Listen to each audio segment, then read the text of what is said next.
everyone, welcome back to my channel, that is Soumya Jha Law in Veins. So today we are going to start another subject, that is administrative law, right? तो आज हम administrative law की कुछ basic चीजें cover करेंगे. Basically introduction video है ये, जिसमें हम कवर करेंगे आज हमारा nature and scope of administrative law, right. उसके बाद रीजंस क्या है हमारे एडमिनिस्ट्रेटिव लॉ के ग्रोथ के, वो देखेंगे हम. अलग अलग जूरिस्ट ने क्या क्या डेफिनेशंस दिए हैं एडमिनिस्ट्रेटिव लॉ के, वो सारे भी हम कवर करेंगे. ठीक है. अगर आपको दूसरे लॉ सब्जेक्ट्स के वीडियोस देखने हैं तो उसकी भी प्लेलिस्ट मैंने बना दी है. Please go and check those videos from there. Like evidence की वीडियोस डली है, सीआरपीसी, कॉन्स्टिट्यूशन, टीपीए, ये सारी वीडियोस डली है, तो आप वहां से जाके वो सारी वीडियोस भी देख सकते हैं. ओके, नाउ मूविंग फॉरवर्ड, अगर आपको नोट्स भी चाहिए तो you can DM me on my Instagram page, that is law in veins. I will provide you the notes of this particular video और any of the law subjects you need, right. Now starting with the what is administrative law. अगर हम इसकी बात, administrative law होता क्या है exactly, right. अब administrative law को अगर बहुत ही सिंपल और इजी लैंग्वेज में हम समझने की कोशिश करें तो बेसिकली हमारा जो एडमिनिस्ट्रेटिव लॉ है, it deals with powers, functions, responsibilities इन सब का of the government and its authorities. Basically administrative law क्या है कि administrative law is the law relating to the administrative operation of government, administrative operation of the government. ठीक है, ये हमारा एडमिनिस्ट्रेटिव लॉ है. ये किस चीज से डील करता है? Power and functions of the जो भी अथॉरिटीज है हमारी, उनके पावर्स और फंक्शन से, और वो कैसे अपनी ड्यूटीज को और अपनी रिस्पॉन्सिबिलिटीज को डिस्चार्ज करती हैं, अपनी ड्यूटीज को एक्सरसाइज करती हैं, उस प्रोसीजर से भी डील करता है. So this is what administrative law is, that it deals with powers, functions and responsibilities of the government and its authorities. ठीक है, और वो कैसे इसमें अपने चीजों को फॉलो कर रहे हैं, अपनी ड्यूटीज को डिस्चार्ज कर रहे हैं इस चीज के लिए. और अगर कोई भी पर्सन अग्रीव्ड है उनके पर्टिकुलर किसी डिसीजन से, या उनकी जब वो अपनी ड्यूटीज एक्सरसाइज कर रहे हैं, इन सारी चीजों से अगर कोई भी पर्सन अग्रीव्ड है इन पर्टिकुलर एडमिनिस्ट्रेटिव अथॉरिटीज से, तो उनके राइट्स को लेकर भी ये डील करता है. ठीक है, तो ये सारी चीज अगर हम बेसिक इंट्रोडक्शन बोले तो ये एडमिनिस्ट्रेटिव लॉ डील करता है. अब हम कुछ जूरिस्ट के डेफिनेशंस को देखते हैं कि किन जूरिस्ट ने क्या कहा था. Okay, So according to Dicey defines administrative law as denoting that portion of nation's legal system. वो portion है nation के legal system का जो कि determine करता है कोई भी legal status को और liabilities को state के officials के. ठीक है, और वो जो क्या define करते हैं, rights and liabilities of private individuals, जो कि define करते हैं एक private individual के rights and liabilities को उनके dealings में with public official, और जो specify करता है procedure by which those rights and liabilities are enforced. अगर जेनिंग्स की डेफिनेशन की बात करें तो बहुत ही सिंप्लीफाइड डेफिनेशन है, that is administrative law is the law relating to administration. It determines the organisation, powers and duties of administrative authorities. Now, according to Casey Davis, administrative law is the law concerning the powers and procedure of administrative agencies, including especially the law governing judicial review of administrative actions. Now, moving forward to scope of administrative law.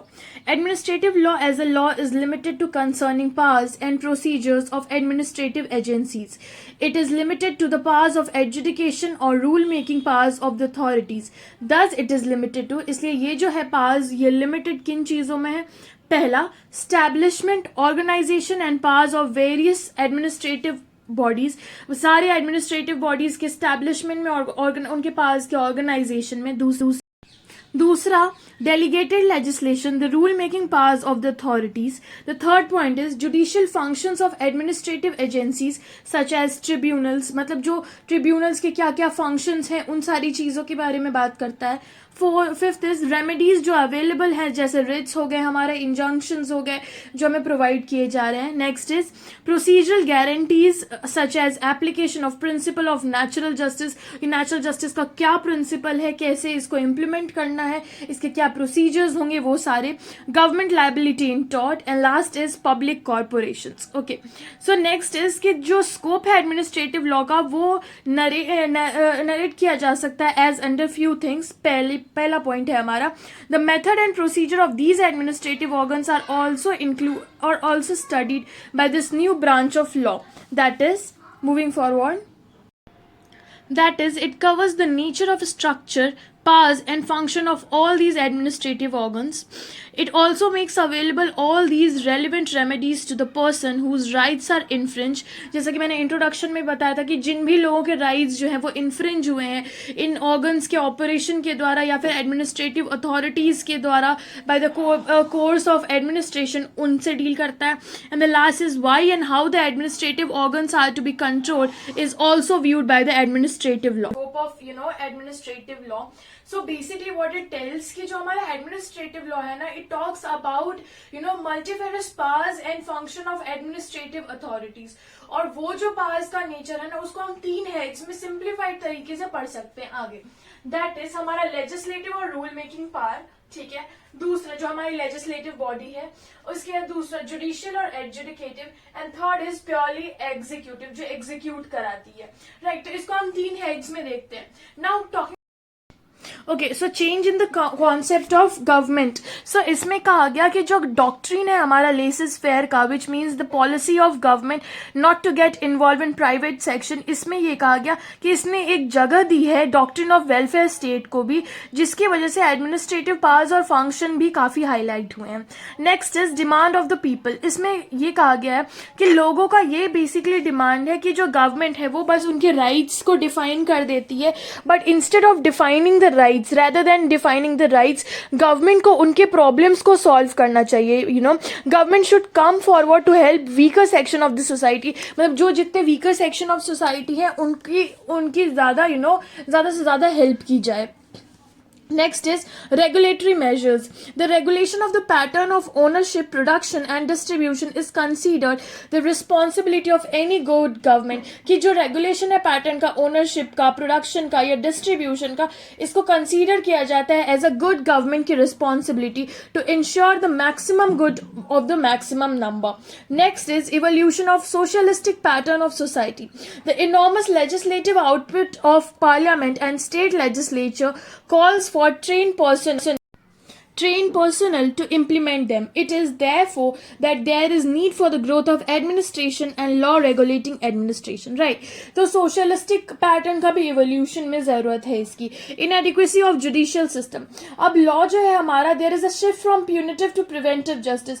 पहले हम punitive form of crime हमने पढ़ा है बहुत types में कि तो हमने ये पढ़ा है कि यहाँ पे जो हमारा लॉ है उसमें शिफ्ट है from punitive to preventive justice.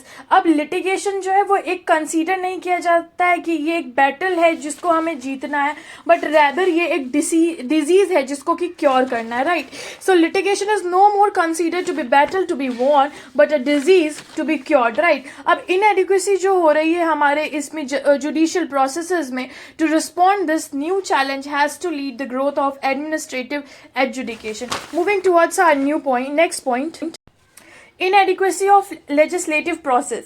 So जो हमारे detailed provisions दिए गए हैं were made by the legislature.